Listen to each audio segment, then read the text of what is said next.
toute la gloire à Dieu, Seigneur. Très heureux de retrouver encore parmi nous ce après-midi. Ça change, n'est-ce pas, de faire un culte un après-midi. Je suis content de revoir le prophète Mirabel. Que le Seigneur te bénisse. Je bénis Dieu pour cet temps que nous avons passé ensemble, dans la présence du Seigneur. Nous avons déclaré l'année 2022, l'année de Rach, qui vient du mot hébreu qui signifie le mouvement de l'esprit. Et ce texte tire son origine dans le livre d'Ézéchiel, où Dieu a parlé à Ézéchiel et Dieu lui a donné une prophétie sur les ossements desséchés. Et nous avons dit que les choses deviendront de plus en plus difficiles. Mais comme Dieu a parlé à Ézéchiel, que le vent allait souffler sur les ossements et que les nerfs devaient remonter dans ces eaux, la chair, la peau et l'esprit, et ces ossements sont devenus une puissante armée de l'Éternel. Et dans ces temps difficiles, où les choses sont de plus en plus difficiles, l'Esprit de Dieu va souffler sur l'Église. L'Esprit de Dieu va souffler sur ceux qui sont disponibles, ceux qui ont le cœur ouvert, ceux qui se préparent pour recevoir cette nouvelle dimension de l'Esprit.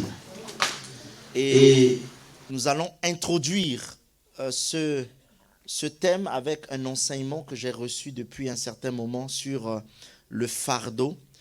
Et à l'heure où je suis en train de vous parler, j'ai le bonheur de vous informer que je suis en train de rédiger un livre sur le fardeau. Ma prière est que d'ici la fin du premier trimestre, que ce livre soit disponible. Vous avez le privilège d'écouter ce message, mais je suis en train de le développer pour que d'ici la fin du premier trimestre de l'année 2022, que ce livre parte en imprimerie et que nous ayons ce livre sur le fardeau. Cet enseignement est un recueil d'expériences de plusieurs années dans la foi et dans le ministère. Cela va vous éclairer dans votre marche tant chrétienne que sur le plan social. Amen.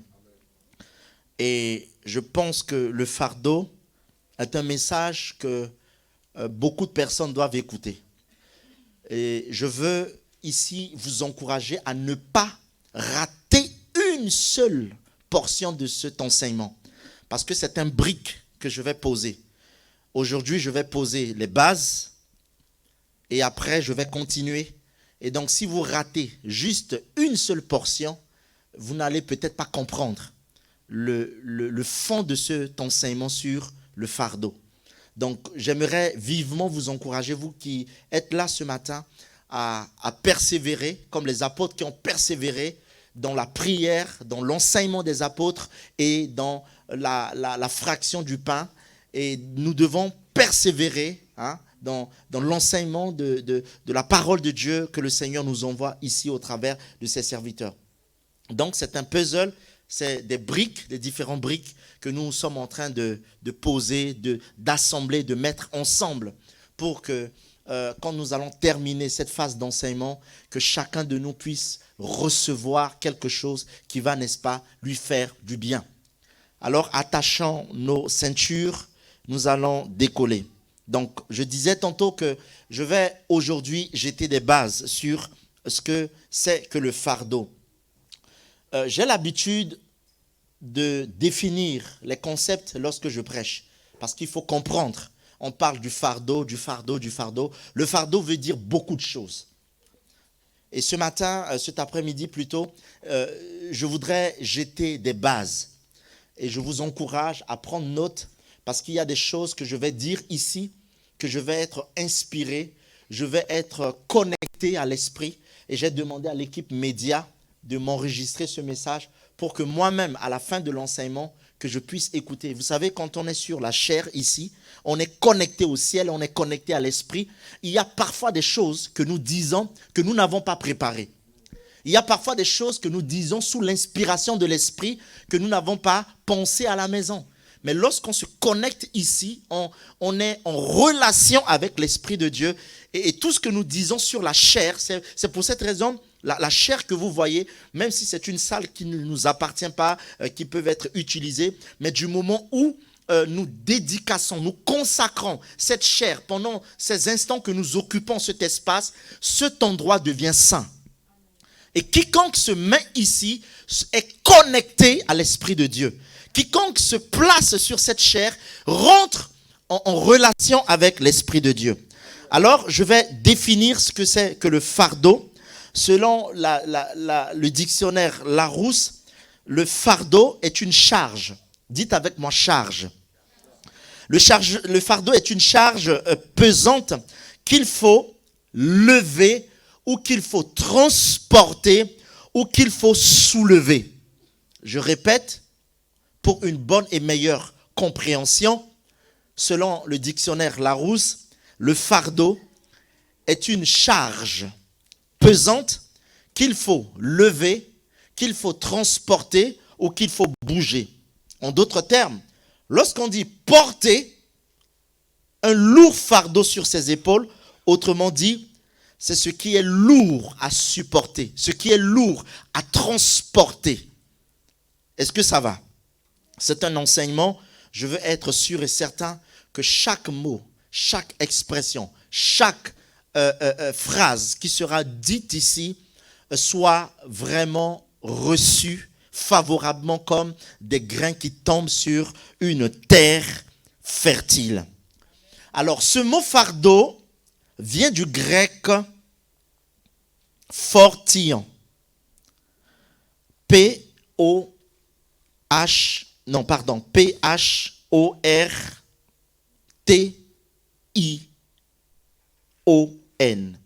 Fortion.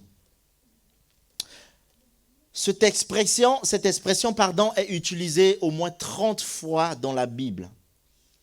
Toutes les fois où on parle du fardeau, cette expression, ce mot fortillon a été utilisé une 30aine de fois dans la Bible. Et pendant mon étude sur le fardeau, j'ai remarqué que la personne qui a utilisé le mot fardeau pour la toute première fois dans la Bible, c'est-à-dire dans l'Ancien Testament, c'était Moïse. C'est Moïse qui a utilisé pour la toute première fois l'expression fardeau. Et nous irons cet après-midi regarder dans Deutéronome chapitre 1. Si notre sœur, la lectrice, peut donner lecture, vous allez comprendre pourquoi Moïse, pour la toute première fois, a utilisé le mot fardeau. Et je bénis le Seigneur pour toutes les personnes qui nous suivent cet après-midi depuis leur domicile ou qui écoutent ce message à distance. Que le Seigneur vous bénisse. On va lire Deutéronome chapitre 1. Normalement, le verset qui m'intéresse, c'est le verset 12. Mais pour une meilleure et bonne compréhension, nous allons commencer à lire à partir du verset 1. Deutéronome chapitre 1. Et on va lire à partir du verset 1. Amen. La parole de Dieu dit: Voici les paroles que Moïse adressa à tout Israël, de l'autre côté du Jourdain, dans le désert, dans la plaine, vis-à-vis de Suph, entre Paran, Tophel, Laban, Hatséroth et Di-Zahab. Il y a 11 journées depuis Horeb, par le chemin de la montagne de Séhir jusqu'à Kadès-Barnéa. Dans la 40e année, au 11e mois, le premier du mois, Moïse parla aux enfants d'Israël selon tout ce que l'Éternel lui avait ordonné de leur dire. C'était après qu'il eut battu Sihon, roi des Amoréens, qui habitait à Hesbon, et Og, roi de Bazan, qui habitait à Taroth et à Édréi. De l'autre côté du Jourdain, dans le pays de Moab, Moïse commença à expliquer cette loi et dit: L'Éternel, notre Dieu, nous a parlé à Horeb en disant: Vous avez assez demeuré dans cette montagne. Tournez-vous et partez, allez à la montagne des Amoréens et dans tout le voisinage, dans la plaine, sur la montagne, dans la vallée, dans le midi, sur la côte de la mer, au pays des Cananéens et au Liban, jusqu'au grand fleuve, au fleuve d'Euphrate. Voyez, j'ai mis le pays devant vous. Allez et prenez possession du pays que l'Éternel a juré à vos pères, Abraham, Isaac et Jacob, de donner à eux et à leur postérité après eux. Dans ce temps-là, je vous dis, je ne puis pas à moi seul vous porter. L'Éternel, votre Dieu, vous a multiplié. Et vous êtes aujourd'hui aussi nombreux que les étoiles du ciel. Que l'Éternel, le Dieu de vos pères, vous augmente 1000 fois autant et qu'il vous bénisse comme il vous l'a promis. Verset 12. Comment porterai-je à moi seul votre charge, votre fardeau et vos contestations? Comment porterai-je à moi seul votre charge, votre fardeau et vos contestations? Après une quarantaine d'années dans le désert, après s'être sorti de l'Égypte, où Dieu a parlé à son serviteur Moïse, Dieu l'a utilisé comme étant un instrument où par Moïse, tout le peuple est sorti pour se rendre dans la terre promise. Après 40 ans, mes chers bien-aimés, là sur Horeb, ici, Moïse va donner un discours au peuple d'Israël. Moïse va s'adresser au peuple d'Israël. Après 40 ans d'expérience, après 40 ans de charge, de fardeau qu'il a porté sur son épaule, Moïse va s'adresser au peuple d'Israël. Je le dis et encore je le répète, que un fardeau est une charge. Un fardeau est quelque chose de lourd que chacun de nous est amené à porter. Cette charge n'est pas physique. Cette charge n'est pas palpable. On ne peut pas toucher cette charge, mais cette charge peut être émotionnelle, peut être spirituelle, peut être sociale. Est-ce que je parle à quelqu'un cet après-midi? Et je voudrais dire à quelqu'un, une seule personne à lui seul ne peut pas et ne peut en aucun cas porter la charge de toute une famille. Une personne seule à lui ne peut pas porter la charge de toute une société. Une personne à lui seul ne peut pas porter la charge d'une église.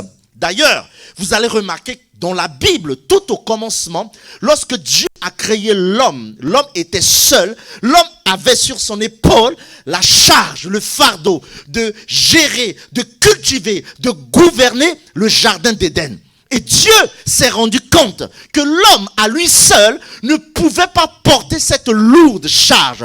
C'est pour cette raison le Seigneur a trouvé bon et juste de mettre à côté de l'homme une aide semblable, afin que celle-ci puisse assister l'homme à porter, à supporter la charge du jardin. Parce que l'homme à lui seul ne peut en aucun cas porter la charge de toute une humanité, de toute une famille, de toute une société. Est-ce que je parle à quelqu'un? Et Moïse ici va utiliser pour la toute première fois à Horeb, lors de son discours après 40 ans d'expérience où il porta à lui seul la charge de tout Israël sur son épaule, et il va se rendre compte qu'il est impossible, qu'il est quasiment impossible à lui seul de porter cette nation, lui seul, sur son épaule. Vous remarquerez, mes chers bien-aimés, que tous ceux qui tentent, que tous ceux qui essayent, je vais dire certaines choses ce matin que je vais valablement défendre.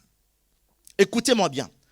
Toute personne qui tente ou qui essaye de porter à lui seul la charge de toute une nation peut en mourir. C'est ce que j'appelle les dangers du fardeau. Dis avec moi les dangers du fardeau. Le fardeau peut devenir dangereux lorsque vous portez à vous seul sur votre épaule le fardeau de toute une famille, le fardeau de toute une église, le fardeau de toute une société. C'est ce que j'appelle les dangers du fardeau. Le fardeau va devenir dangereux. Et vous allez remarquer, n'est-ce pas, avec moi, qu'un fardeau peut devenir dangereux pour celui qui le porte. Et vous allez remarquer que toute personne qui porte à lui seul les fardeaux de toute une famille finissent par mourir avant les autres. Vous allez voir, surtout dans nos sociétés africaines, il y a une personne qui réussit. Lui, il est le pilier. Quand quelqu'un a mal à la tête, c'est chez lui on va demander. Lorsque quelqu'un se casse une pied, c'est chez lui qu'on va demander. Lorsque quelqu'un n'a pas mangé depuis 3 jours, c'est celui-là qu'on vient demander. Et celui-là qui porte le fardeau, la charge de toute une famille va finir par mourir par ce que j'appelle le danger du fardeau. Est-ce que quelqu'un me comprend? Non, balancez les mains si vous me comprenez. Le fardeau peut devenir dangereux. Lorsqu'un loyer n'est pas payé, on vient sur celui qui a réussi. Lorsque quelqu'un n'a pas mangé, on vient demander celui qui a réussi. Et le fardeau finit par écraser celui qui le porte.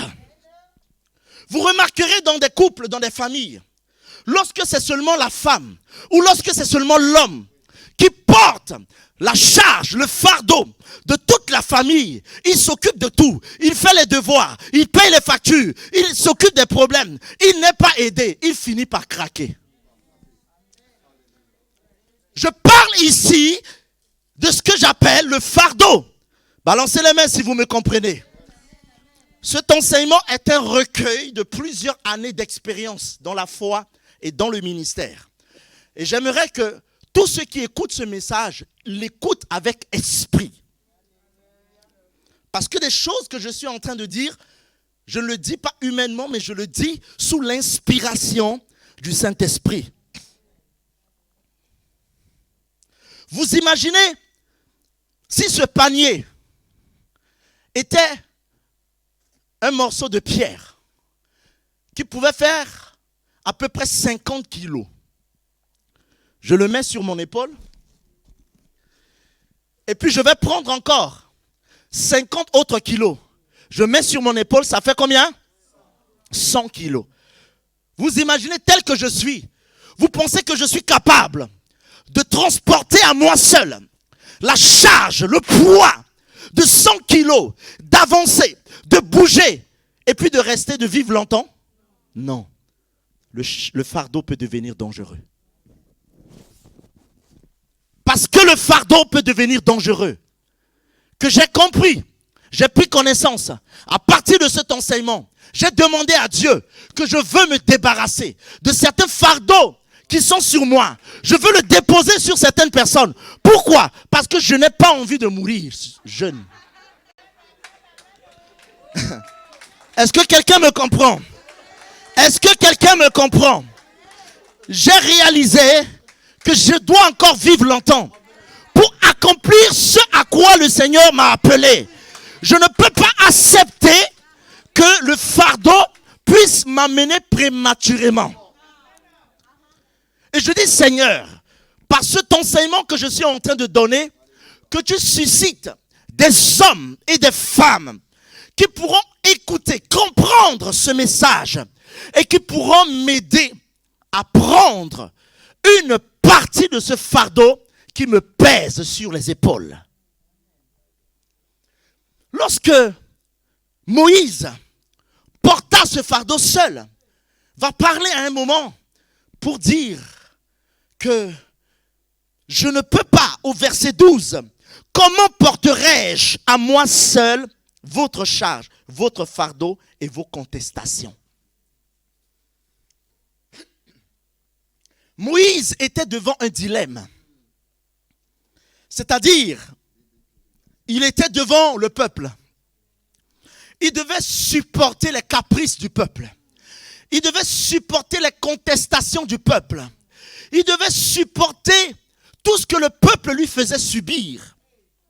Mais lorsqu'il allait devant Dieu, le Seigneur lui disait ton peuple. Le Seigneur le mettait encore devant les faits accomplis. Il était seul devant Dieu. Et Moïse était entre le clou et le marteau. Moïse ne savait pas où se diriger. Et il s'est rendu compte, et là, après 40 ans, leur sortie du désert, Moïse va dire, moi, je ne peux pas porter seul votre fardeau. J'ai remarqué que plusieurs personnages dans la Bible sont morts du fardeau. Mais j'ai identifié 3 personnages que je voudrais vous présenter cet après-midi. Il y en a beaucoup, il y en a une centaine. Mais particulièrement, il y a 3 personnes qui sont mortes du fardeau. Et je voudrais vous les présenter. Je parlais tout à l'heure de Moïse. Je reviens sur l'histoire de Moïse. La première personne ou le premier personnage, c'est Moïse, qui est mort du fardeau. Moïse, pourquoi il est mort du fardeau? Le fardeau l'a poussé à la colère. Le fardeau l'a poussé à se révolter. Le fardeau l'a poussé à ne plus avoir la maîtrise de soi. Le fardeau l'a poussé au bout jusqu'à ce qu'il va en payer de sa propre vie. Malgré qu'il avait le fardeau de ce peuple sur lui, Moïse, à cause de la colère, va être privé de ne pas rentrer dans la terre promise. Je le dis et je le répète, le fardeau peut devenir dangereux pour celui qui le porte. Vous allez remarquer que des pasteurs meurent de plus en plus jeunes. Et lorsqu'ils meurent, vous allez voir que les gens vont dire, mais oh, lui qui servait Dieu, il parlait de prospérité, mais regarde, depuis sa mort, comment sa famille est devenue. Souvenez-vous de l'histoire de l'homme qui est mort dans la Bible, qui a laissé sa femme et ses enfants avec des dettes. Où les créanciers sont venus lui réclamer même la vie des enfants. Parce que cet homme a passé toute sa vie à porter le fardeau des autres. Et le jour où il n'était pas là, personne ne pouvait venir porter ses fardeaux. Le jour où cet homme est parti, sa famille est tombée, est rentrée dans l'oubliette. Et donc, le fardeau a amené Moïse. Si ce n'était pas à cause de la colère, Moïse allait rentrer dans la terre promise. Mais qu'est-ce qui a amené l'homme à la colère? Parce que souvent, on dit oui, Moïse n'avait pas la maîtrise de soi, on parle. Mais qu'est-ce qui a amené Moïse à perdre son sang-froid? Lorsque le peuple voit de quelle manière la mer s'est ouverte en deux. Lorsque le peuple voit par quelle manière Dieu les a fait passer dans le Jourdain. Par quelle manière ils ont pris Haï.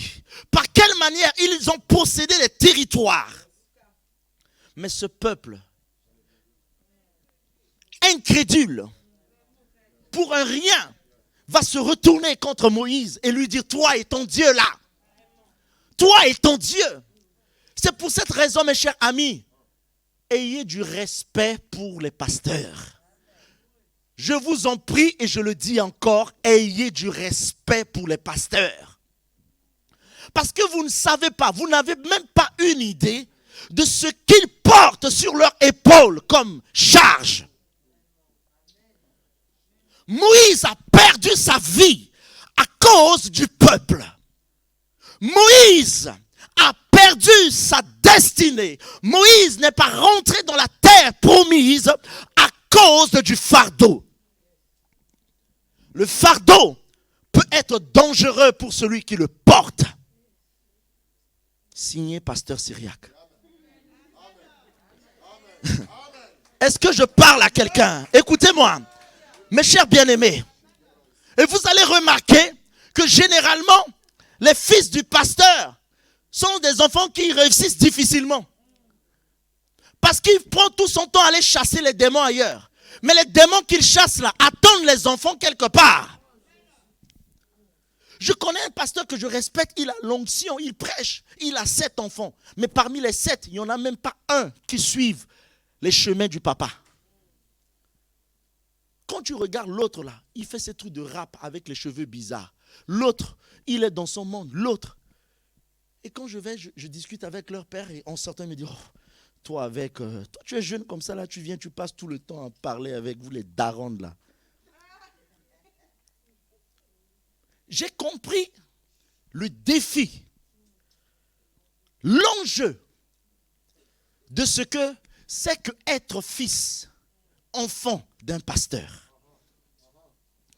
Parce qu'il y a des prix à payer. Et quelquefois, ces pasteurs, quelquefois ces leaders sacrifient leur propre famille, sacrifient leurs enfants, sacrifient leurs femmes pour se lever, pour ne pas dormir pendant qu'il fait froid, pendant que vous ronflez sous vos couettes et vos draps. Ces pasteurs sont à genoux devant Dieu, en train d'intercéder, en train de prier pour que la gloire de Dieu se manifeste dans votre vie.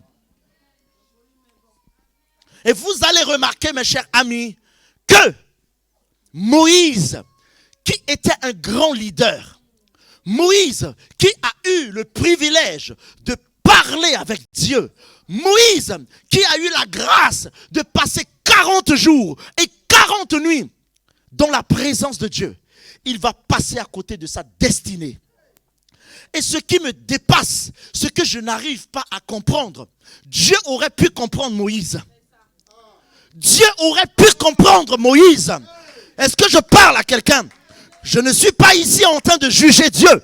Je ne suis pas ici en train de condamner Dieu.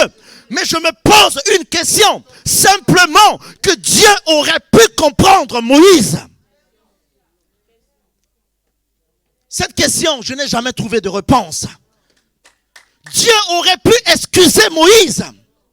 Dieu aurait pu épargner Moïse. Mais à cause du peuple, parce que Dieu vous aime, parce que vous êtes précieux à vos yeux, Dieu va sacrifier Moïse à cause du fardeau qu'il a déposé dans le cœur de Moïse pour son peuple. Moïse va passer à côté de sa destinée. Il est mort du fardeau. Une autre personne qui est morte du fardeau, c'est Élie. On va lire 1 Samuel, chapitre 2. 1 Samuel, chapitre 2. Vous allez comprendre pourquoi Élie est mort. 1 Samuel, chapitre 2. On va commencer à lire à partir du verset. Tu peux commencer à lire jusqu'à ce que je te dise stop. 1 Samuel chapitre 2. Tu lis à partir du verset 12. Écoutez ceci. La Bible dit, les fils d'Élie étaient des hommes pervers. Oui. Ils ne connaissaient point l'Éternel.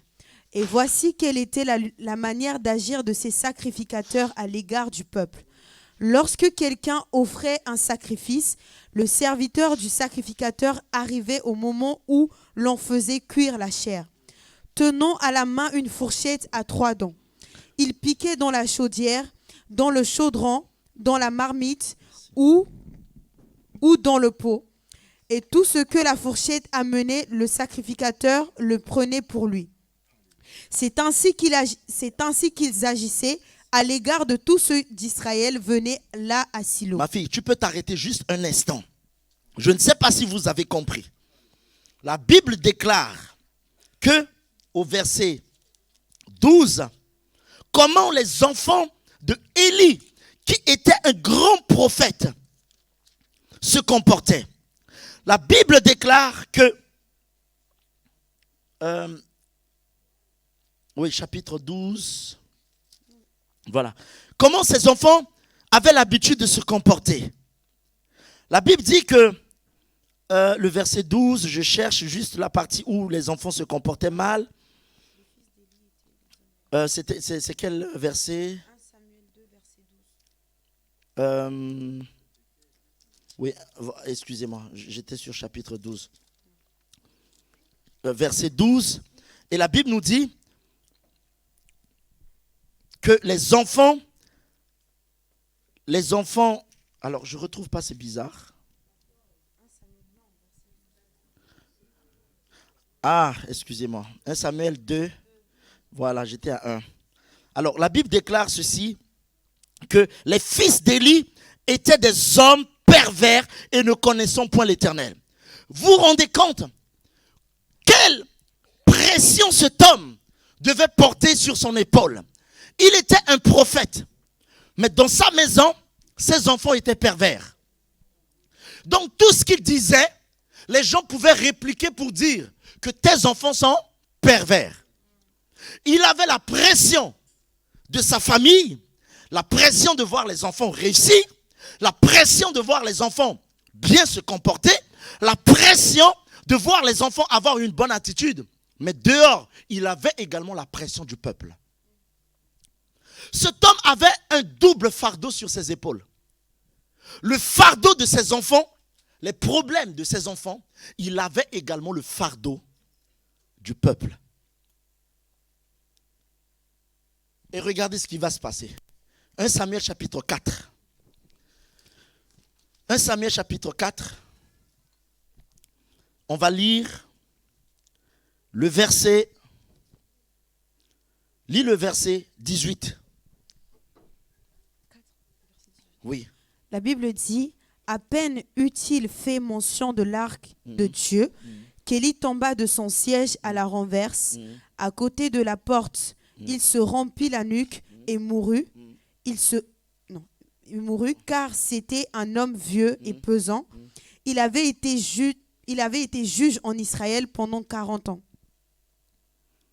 La parole de Dieu déclare que lorsque les ennemis, les Philistins, ont pris d'assaut le territoire, lorsque les ennemis sont entrés, ils ont pillé la nation.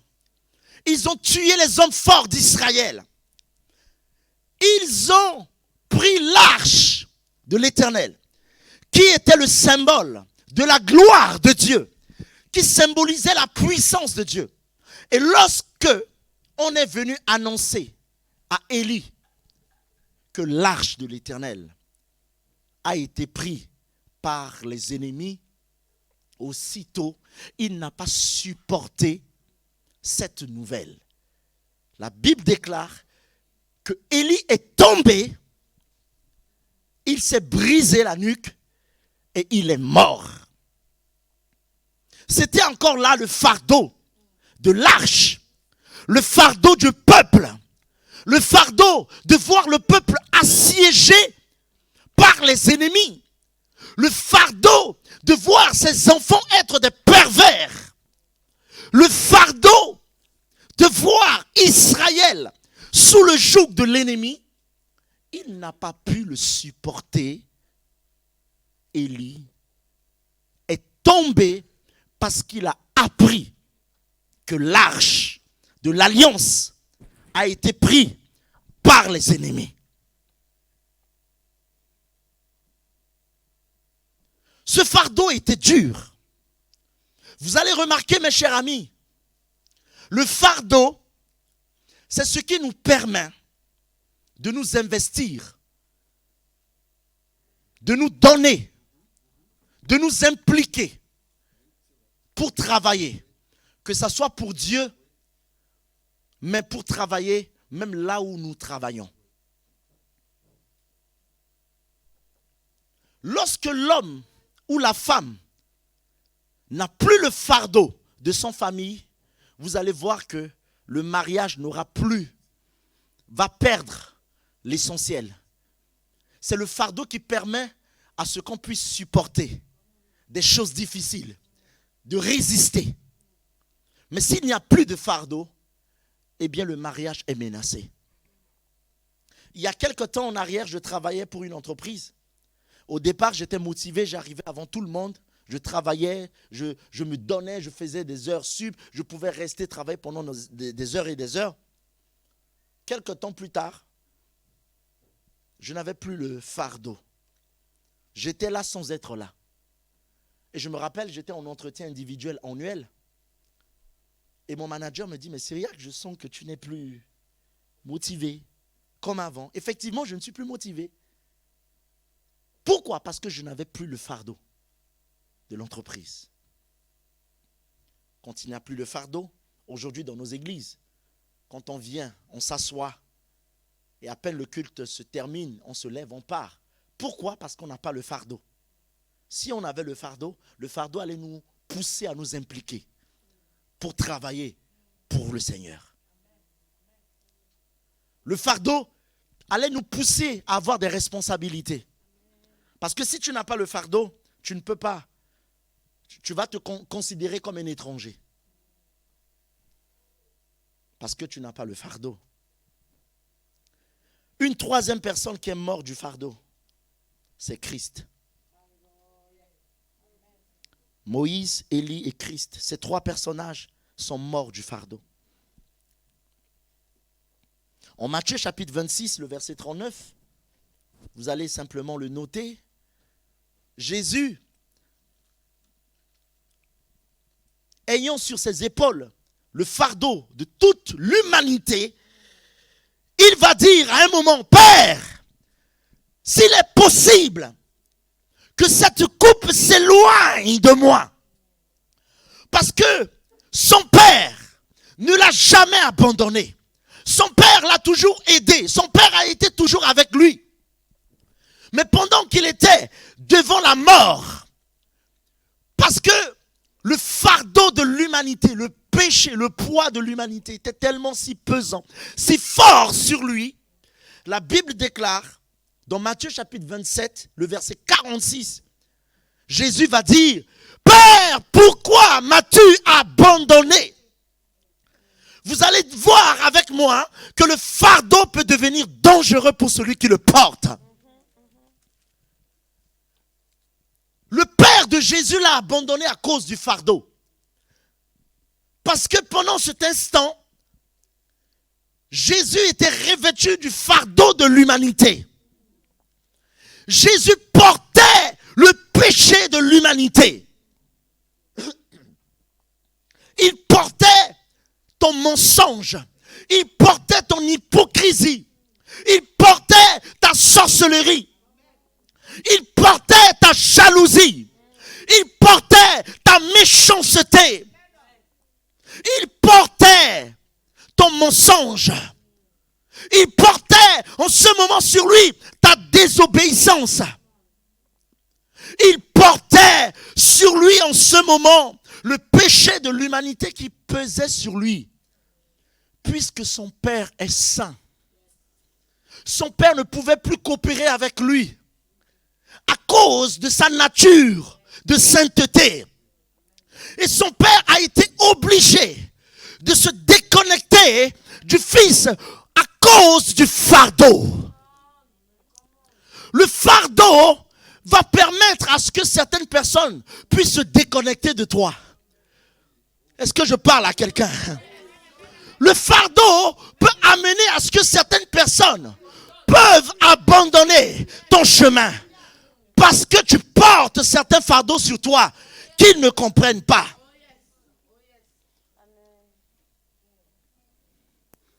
À cause de la nature, de la sainteté de Dieu, Christ a été abandonné par son Père. Et il voulait, il dit, s'il est possible. Au fait, c'était une éventualité. S'il y avait une autre possibilité, que cette coupe s'éloigne, Jésus n'allait pas dire non. Vous allez comprendre lorsque le pasteur Syria dit qu'il n'a pas envie de mourir, ne le trouvez pas de charnel. Même Jésus ici devant la mort, Jésus dit, est-ce qu'il n'y a pas d'autre formule? Est-ce qu'il n'y a pas d'autre calcul? Est-ce qu'il n'y a pas d'autre possibilité, Père, que tu éloignes cette charge? C'est très lourd. Je ne peux pas la supporter.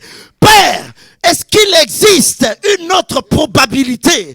Est-ce qu'il existe une autre façon que cette coupe s'éloigne? Et son père s'est rendu compte que j'ai envoyé les prophètes. Ils n'ont pas réussi. J'ai essayé le sang des animaux, le sang des boucs, pour empêcher, pour enlever le péché de l'humanité, mais je n'ai pas réussi. Il n'y a pas d'autre éventualité. Il n'y a que toi qui puisses en payer par le prix de ton sang. Et Jésus est mort du fardeau de l'humanité qui pesait sur lui. À cause du fardeau, Jésus a été abandonné. Et son père lui dit, parce que tu es péché, je ne peux pas cohabiter avec toi à cause de leur péché que tu portais sur toi. Le fardeau, mes chers bien-aimés. Je prêche ce message pour que après cette série d'enseignements, que l'image de l'espace vie chrétienne change. Que notre mentalité dans cette église change. Que notre vision dans cette église change. Comprenez avec moi, mes chers amis, qu'une seule personne ne peut en aucun cas porter la charge, le poids de toute une nation sur lui. C'est trop lourd. Il risque d'en mourir. Et aujourd'hui, vous allez remarquer, dans nos sociétés, dans nos familles, des gens qui meurent de plus en plus, qui démissionnent, qui abandonnent, qui quittent à cause des fardeaux. À cause des fardeaux. Vous imaginez, dans votre couple, si vous êtes en couple, dans votre famille, si vous devez être le seul à résoudre le problème de tout le monde, à répondre, à assumer, à payer l'école des enfants, à faire leurs devoirs, à être le père, en même temps être la mère, ou à être la mère, en même temps être le père. Vous faites tout. À un moment donné, vous allez craquer à cause du fardeau. Et nous avons vu Christ Jésus à l'approche de la mort, devant la mort.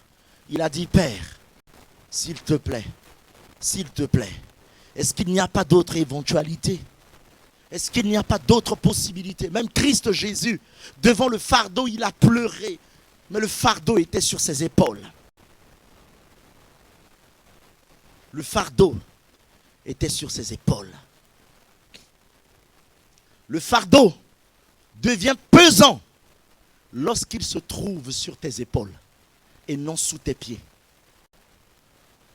Est-ce que quelqu'un me comprend? Je dis le fardeau devient pesant lorsqu'il se trouve sur tes épaules et non sous tes pieds. Lorsque le fardeau est sous tes pieds, cela te dit rien.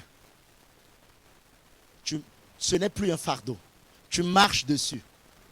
Ce qui est important pour les autres, c'est rien pour toi. Tu marches dessus, ce n'est plus un fardeau. On vient à l'église? Non. Je donne ma dîme? Non. Parce que je sais que même si je ne donne pas ma dîme, même si on les chasse de la salle, même s'ils perdent la salle, ce n'est pas mon problème. Ce n'est pas ma préoccupation. Si on me chasse, on les chasse ici, ils perdent la salle, tant pis. Ce n'est pas un fardeau pour toi. Ce n'est pas une préoccupation. Qu'on fasse le culte, qu'on ne fasse pas le culte, ce n'est pas ton problème. Ce n'est pas un fardeau pour toi. Vous allez voir que l'église de Jésus va devenir puissante lorsque chacun de nous va porter une part du fardeau. Ce qui a rendu les disciples forts à l'époque, c'est que chacun portait une fardeau.